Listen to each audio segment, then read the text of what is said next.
बढ़ती हुई महंगाई और रोजमर्रा की अशिया पर 5% जीएसटी के खिलाफ आज समाजवादी पार्टी की जानिब से एहतजाज किया गया, जिसकी क़यादत अबू आसिम आज़मी ने की। उन्होंने महंगाई को लेकर मरकजी हुकूमत पर निशाना साधा और कहा कि हुकूमत गरीबों को जीने नहीं देगी और यह हुकूमत हिंदुस्तान को श्रीलंका जैसा बनाने की तैयारी कर रही है।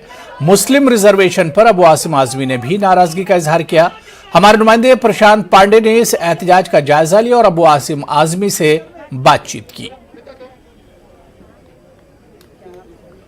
महंगाई के खिलाफ हल्ला बोल मोर्चा शुरू किया गया है। अबू आज़मी जी हमारे साथ है, अबू जी से बात करते हैं। सर, आज यहाँ पर महंगाई के खिलाफ हल्ला बोल किया गया है। किन किन मुद्दों को जीएसटी अभी से लगा गया? इसके पहले भी कई चीजें जो महंगे हो चुके हैं। बहुत देश में हाहाकार मचा हुआ है, गरीब का जीना मुश्किल है, अमीर अमीर होता जा रहा है। जो कल तक अपोरी और टपोरी थे वो देश में सबसे ज़्यादा पैसे वाले बन गए। जो बेचारे लोग मजदूरी करते हैं, जो रिक्शा चलाते हैं, जिनकी संख्या इस देश में बहुत ज़्यादा है, उनको दाल रोटी खाने की भी इस सरकार में इजाज़त नहीं है। हालत इस देश के हैं, हमें डर है कि कहीं हमारा देश भी श्रीलंका की तरह से बर्बादी के कगार पर न चला जाए। इसलिए मैं सोई जनता को जगाना चाहता हूं और निवेदन करना चाहता हूं कि उठो और सरकार के खिलाफ ज़बरदस्त तरीके से हल्ला बोलो, ताकि ये सरकार जो सोई हुई है वो सरकार कम से कम इस मुल्क में रहने वाले लोगों को जीने का हक तो दे सके। एक अहम सवाल खड़ा होता है कि हम देखते हैं कि महंगाई हर तरफ बढ़ रही, चाहे पेट्रोल की बात की जाए, गैस की बात की जाए, अब जो है अन्न पर भी जीएसटी लगा दिया गया है। लेकिन इन मुद्दों पर जब बीजेपी से सवाल पूछा जाता है जवाब नहीं देते। आपको क्या वजह लगती है इसके पीछे? जनता ने बिठाया है, मैं जनता को जगाना चाहता हूँ। जनता उखाड़ के फेंक दे ऐसे लोगों को जो लोग इस मुल्क में गरीबों को, गरीबी नहीं बल्कि गरीबों को ही ख़त्म कर देना चाहते हैं। परेशान है लोग बेचारे परेशान हैं। कोई आवाज़ नहीं उठा रहा डर के मारे कि कोई कानून नाम की चीज़ ही नहीं है, जिसको चाहो उठा के जेल में डाल दो। ये हालात देश में है। जवाब क्या देंगे वो लोग? कुछ हो तो जवाब देना। ये जवाब जब पूछेंगे तो बोलेंगे हम इस देश को हिंदू राष्ट्र बना देंगे, लोग खुश रहते हैं। कुछ जवाब पूछे जाएंगे तो बोलेंगे हम मुसलमानों को तबाह कर देंगे, लोग खुश हो जाएंगे। ये है देश की हालत आज। महंगाई को लेकर के आपने पहल शुरू किया है, आज जीएसटी वाला जो मुद्दा उसको उठा करके यहाँ विरोध प्रदर्शन कर रहे हैं। आगे किस तरह से इस विरोध प्रदर्शन आगे ले जाएंगे? देखिए हम जनता को जगाना चाहते हैं।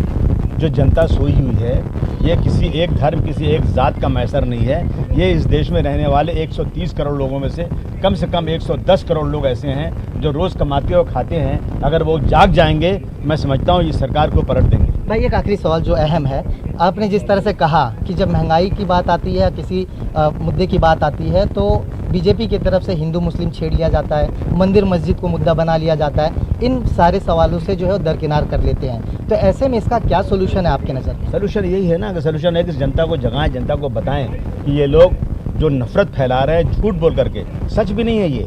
जो जिस तरह से इन्होंने अभी जो है औरंगाबाद और उस्मानाबाद का नाम बदल करके ये दिखाया कि मुस्लिम नाम है, इसे हम बर्दाश्त नहीं कर सकते। जिस तरह से एक लेडी जो है रसूलुल्लाह के खिलाफ बोल रही है और उसको गिरफ्तार भी नहीं किया जा रहा है, उसके बाद उसमें ये चाहते हैं झगड़ा बढ़ जाए। जो सरकार खुद ये कश्मीर फाइल जैसी फिल्म को लाकर प्रमोट करे, नफरत बढ़ाए, वो सरकार इस देश में लॉ एंड ऑर्डर बचाना नहीं चाहती, बल्कि इस देश में झगड़ा करा के देश को बर्बाद करना चाहती है। मैं समझता हूँ कि सरकारों का काम है कि अगर कहीं जुल्म ज़्यादती भी हो रही है उसे छुपाकर वहाँ पर कार्रवाई करें, न कि इसको फिल्म दिखाकर हमारे उन भाइयों को जिनके साथ ज़्यादती हुई है वो तलवार लेकर बाहर निकले और लड़ाई झगड़ा करें। आपने हमेशा रिजर्वेशन का मुद्दा उठाया है, हालांकि जब आपने महाविकास आघाड़ी को भी सपोर्ट दिया था, उनके खिलाफ भी आपने खुल के उस बात को बोला भी है, लेकिन आज तक वो मुद्दा वहीं का वहीं पड़ा है। क्या कहेंगे आगे कैसे उसकी लड़ाई होगी? नहीं, मैं इसमें कांग्रेस और एनसीपी को दोषी ठहराता हूँ। जिन लोगों ने ये मुद्दा लाया था, अगर उनके मंत्री बैठ हाउस में कहते हैं कि जब तक पार्लियामेंट के अंदर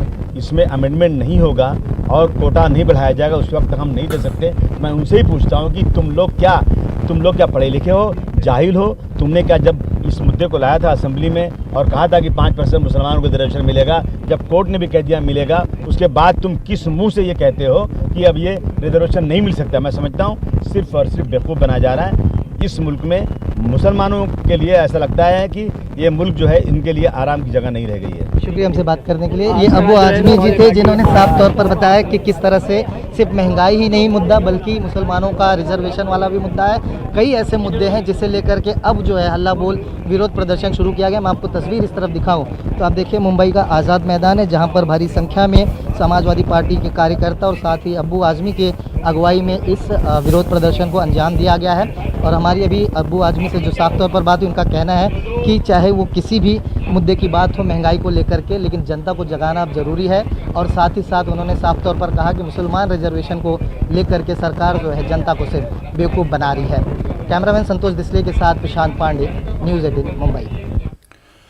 खाने पीने की अशिया पर जीएसटी और रसोई गैस की बढ़ती कीमतों के खिलाफ आज समाजवादी पार्टी की जानिब से मुमरा में एहतजाज किया गया, जिसमें मुजाहिरीन ने जमकर नारेबाजी की और हाल ही में जिन अशिया पर जीएसटी लगाई गई है उसे वापस लेने का मुतालबा किया।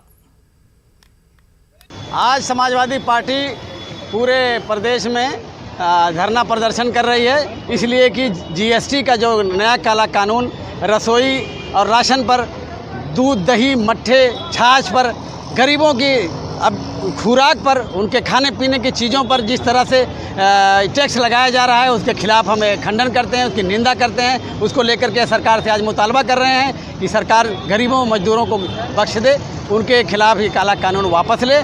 महंगाई यही कहना है कि जीएसटी हर चीज़ पे लागू कर दिए हैं। पहले सिलेंडर पे लगाए तो ये उनका कहना था कि हम लोग उसको रिफ़ंड करेंगे, फिर उसके बाद धीरे धीरे आटा, दाल, तेल, पेंसिल, बुक, हर चीज़ पे उन्होंने जीएसटी लागू कर दिए, जिस पे जो मज़दूर तबके के लोग हैं, जो गरीब तबके के लोग हैं, उनको भी असर पड़ रहा है, हमारे ऊपर भी असर पड़ रहा है, हमारे किचन पे भी असर पड़ रहा है। हम लोग एकदम अब तक परेशान हो चुके हैं कि हम लोग बच्चों को पढ़ाएँ, कि हम लोग और क्या आगे कर सकते हैं। लेकिन ठीक है, मैं उनसे ये ज़रूर कोशिश करूँगी कि मैं प्रधानमंत्री जी से ये बोलना चाहूँगी कि ये अपना जीएसटी कानून वापस लें।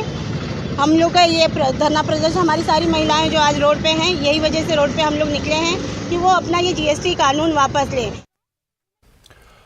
ये मनाजिर हैं नासिक के सरगाना तालुके के आदिवासी कस्बे बेगुसा वरपाड़ा के, जहां के तलबा और तालिबात को स्कूल जाने के लिए बहते हुए पानी से होकर गुजरना पड़ता है।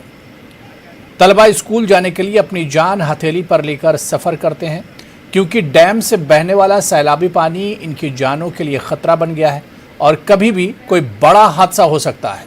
यह हालत सिर्फ कस्बे बेगुसा वरपाड़ा के रिहायशी तलबा और तालिबात की नहीं, बल्कि आसपास के दीगर कस्बों के लोगों की भी यही हालत है। ताहम इंतज़ामिया इस बात को नज़रअंदाज कर रहा है और स्कूल जाने में तलबा और तालिबात को तहफ़्फ़ुज़ फराहम नहीं किया जा रहा है और तलबा की ज़िंदगियों से खेला जा रहा है। गाँव वालों के साथ वालिदैन ने हुकूमत से इस जगह पर पुल बनाने का मुतालबा किया है।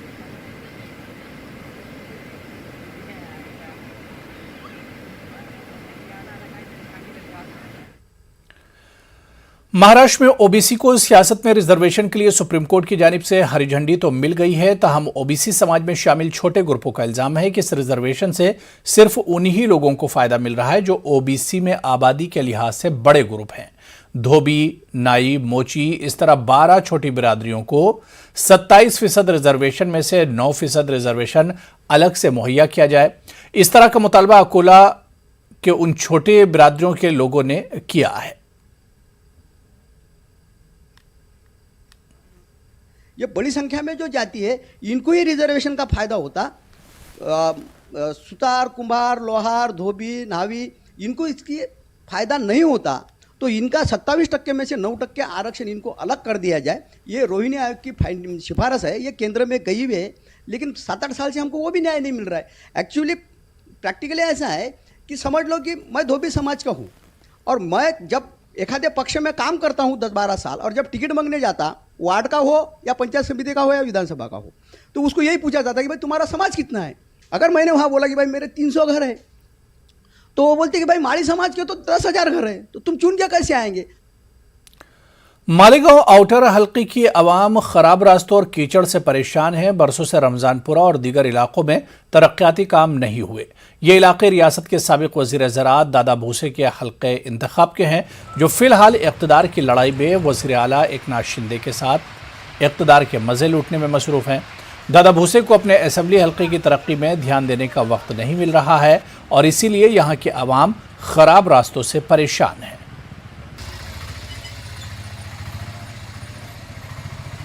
यहाँ ये इस रोड पर और आगे जितना भी है आबादी, नई आबादी बनी हुई है, उसकी हालत ज़ार ये है कि नया आने वाला आदमी दोबारा नहीं आने के लिए कसम खा लेता है। इस इलाके में बड़ी हैरत की बात है कि कारपोरेशन का एक कारपोरेटर अपने वार्डों को सुधार देता है, लेकिन दादा भूसे साहब का ये इलाका है, दादा भूसे जो 4 साल तक एमएलए रहे और 7 साल तक वो मंत्री पद पर रहे, और उनके इस इलाके की ये हालत है, बड़े अफसोस के साथ कहना पड़ता है कि ये दादा भूसे का वार्ड है, यहाँ से उन्हें वोट मिलती है और आउटर इलाके से वोट ले जाना बहुत बड़ी बात है।